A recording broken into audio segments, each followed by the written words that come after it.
Welcome to About the Winelands.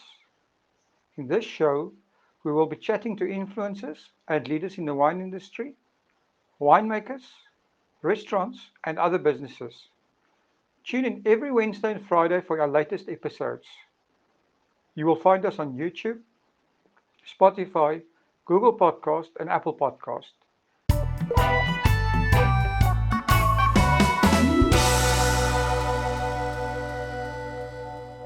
Be sure to subscribe so that you do not miss out. Now, to get on with the show. Hi everyone, welcome back to About the Winelands. Today I'm talking to Ilse Ruthford from Compagniesdrift. Welcome Ilse.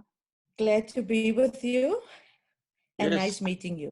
yes, nice meeting you as well. Hopefully I can meet you in person very soon. Yes, that would be good. Ilse, tell us a bit about yourself and how you became involved with the wine industry. I've been in the wine industry since 1997, so it's almost just a little bit over the 20 years. Wow. After I matriculated from Bloom of Gold's, I studied marketing at Boland College in Stellenbosch, and I did the prelim and certificate wine course through the Cape Wine Academy. And from there, I decided to join the wine industry. After studying, I started working as a casual on a wine farm in Franschhoek. And from there, I enjoyed it and then moved to different wine farms and to gain experience in the various fields that the wine industry had to offer. Wow, so that's quite a start. You basically worked yourself up right from the beginning. From washing glasses, doing wine tastings, and then also doing the admin. And for a few years, I also did freight forwarding Wow. before I joined the Meerlis family in November 2006. Okay, and I see Compagniesdrift is the outflow from Winelands. So can you give us a bit of history about Compagniesdrift and what you guys do and how it started? Compagniesdrift opened its doors on the 1st of December 2010, so this year we will be 10 years old. And it was initiated by the owners of Meerlis, the Meyer Family Trust. And they were looking for a long-term investment that would have been beneficial for the workers. And originally, Compagniesdrift started out as a 50-50 partnership between the Meerlis Workers Trust and the Meyer Family Trust. But since the 1st of July 2019, we are a 100% Black empowerment company. Wow, so the workers trust now own 100%. Yes, and the Workers' Trust consists out of 72 workers of the farms Meerlis, Compagniesdrift, Ken Forrester, and also Friesenhof. Oh, that's an amazing story. So I see that you guys provide a range of services to clients, from bottling to Yeah. labeling. Can you explain a little bit more on that? Our main service that we offer to the wine industry is wine storage. Then we also offer wine labeling, reworks, and container loading services to our wine producers. Up to last year, we had an in-house bottler, but they moved to their own premises during June last year. So currently, I applied for funds to install our own mobile bottling line. That would also be an additional service and would be beneficial for us. Awesome. So the storage that you do, is that in casks or in bottles? How do you store the wine? We store in bottles, unlabeled in bins, and then also the finished product in cartons. We don't do storage of any bulk wine. Okay, so your clients would basically bottle their wines, and then when it's ready to be sold or exported or whatever, then it's transported from you guys again, Yes, from your facility again. Are you still involved yes. in the forwarding and the freight part of it as well? No, but it helped me quite a lot. So I understand the process. It's Mm. much easier for me understanding the whole chain from as when the bottle come into us and when it leaves for exports. So I'm an admin person and a perfectionist when it comes to paperwork. So I always make sure that when we prepare export orders, that everything is in order and will not load anything if it's not correct. Yeah, I mean, your storage facility itself is basically just logistic exercise anyway, so you're Yes, part of that yeah. chain. So, where are your largest clients? Meerlist, of course, and then Neil Alice, Ken Forrester, Friesenhof, and then Lismore. I'm not sure if you know or met Samantha yet of Greyton. No, actually, I haven't. I would love to speak to her at some time. Yes, yeah. So that's that we have 50 customers that make use of our services, but the few that gave you now, they are the biggest. Okay, so I see if you've also expanded to wine under your own label. Could you expand a little bit more on this? We have our own vineyards, and currently Meerless look after it, and they also maintain it. So, which means that we have easy access to good wine, and therefore we decided to produce wines under our own label. And we did that and started with that during 2015. We have a small range of wines. It consists out of three wines: Chardonnay, Pinot Noir blend, a Chardonnay unhooded, and then a red wine, which is a Cabernet Sauvignon Merlot blend. Oh, that's So awesome. yeah, and it's easy drinking, pocket friendly wines. And we are also launching a special wine, which is a natural sweet wine very soon. But I don't want to spoil the surprise. So Okay.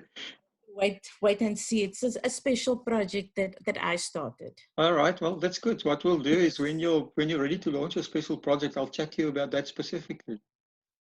Yes, it's very close to my art, and it's gonna be awesome. Just a quick interruption, but I do need to remind you that we are currently in a very difficult time. The South African government has set up a fund where businesses and individuals can donate to support their country through this crisis. Go to the website now and add your small donation: www.solidarityfund.co.za. Please join us all in the fight against COVID-19. That is at www.solidarityfund.co.za. Now, let's get on with the show. So your wines that you make, your own wines, where are they sold? Do you export any of them, or they're just sold in South Africa? Where are they sold? It's mostly in restaurants and bottle stores in the Western Cape and Johannesburg. We're not in any retail stores yet, like Checkers or Macro. As you know, that's a real mission, getting our wines into big stores. Hmm. And every year we try and submit samples, but we are positive and hopefully during this year we will be able to be in a big store like Macro or Checkers. And then recently I had an export to Singapore, and then we also export to Norway. And it is my aim that this year I want to expand and like to explore and invest more into exports. Okay, that's interesting. Could you, how easy is it for you guys to increase your production to if there's a big export demand? Because we, for now, it's okay because we do have access to extra wine, but in future we will look at the other option to buy in. Okay, that's interesting. So also see you have a wine club. Can you tell us a bit more about that?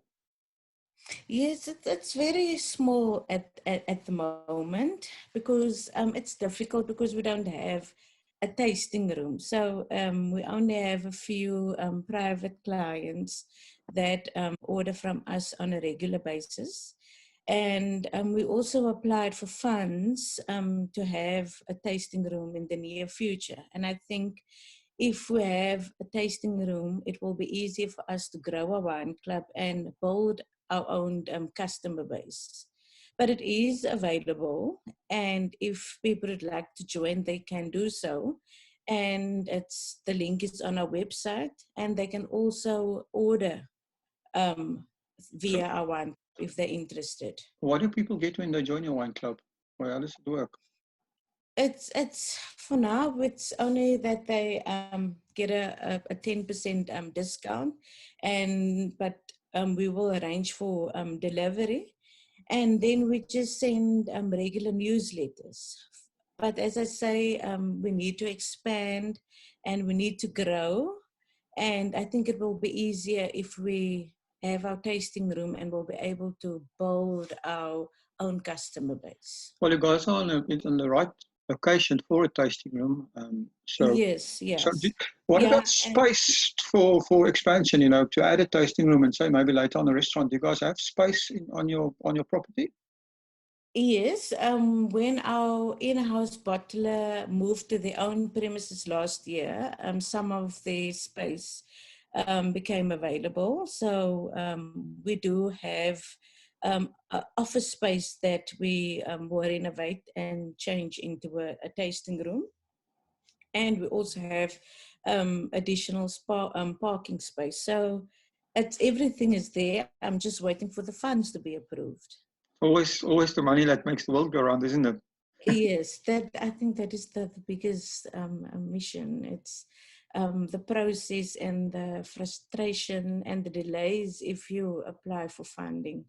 And we are a new business, and that's the biggest thing that we cannot afford to apply for extra loans. If we can get grants, that will work for us. In terms of grants, are you registered as a non-profit or is it actually a business operation, your trust? No, we are a private company, but we receive lots of support from DEF, the National Department of Agriculture, and also from Western Cape government, and then also the new South African Transformation Unit that started up a few years ago. They also support and help us quite a lot with funding. Oh, that's awesome. So the other thing that's happened lately is this whole coronavirus thing, and you know, it's forced every one of us to rethink our business models. What is your thoughts about that? And do you have any changes or new ideas in mind? Maybe online sales? Yeah, with regards to sales, I just joined wine.co.za, and I'm part of the Seller Direct sales now. And with regards to the production facility, all that we can do is make sure that we practice good hygiene. And it's actually not so easy for a production facility because mostly of our work it's done by hand. When we have Mm. to do reworks for customers, we have to apply an additional import sticker by hand. And also on our labeling line, we require more than 5 people to be present to do QC and actually remove bottles from the line that's not suitable for packing. But what we're trying to do is that when people come in, or our staff, we will be testing their fever and you will be sent home if you're not well, and we will wash the hands regularly. And then we will not start with a full team. We will start with and work with minimum people.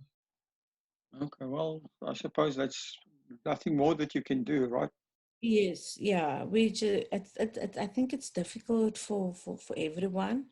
And we just have to make sure that our systems are in place, and just take it from there. No, absolutely.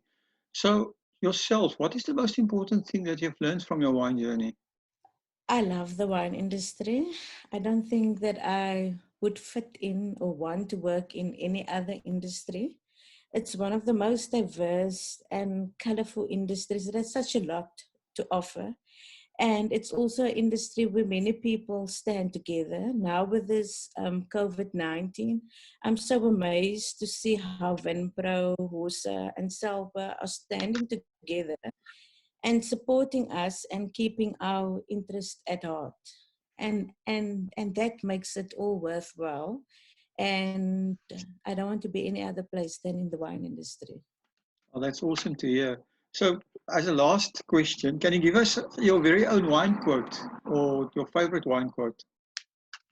Believe it or not, I don't drink a wine, Oh, my word. but I can nose it. I do very well with recognizing cultivars and taste wine often and will only have it with a meal. But my favorite quote is enjoy and appreciate wine. So I appreciate one. I like that. Thank you so much. If people want to get hold of you guys, where do they find you? We have our website, which is www.compagniesdrift.com. And we're also available on Instagram and also on Facebook. Okay, well, we'll put all those links in the description. Joseph, thank you so much talking to us. It was a pleasure, and I cannot wait to hear from you later on again about your new wine that you have close to your heart and you're keeping as a secret to all of us. Thank you very much, Will. It was also nice speaking to you. Thank you for supporting our show. If you would like to get more exposure for your business, please have a look at our sponsorship options. Thanks again for supporting About the Winelands. Please follow us on YouTube and on our social media channels. All details and links are in the description.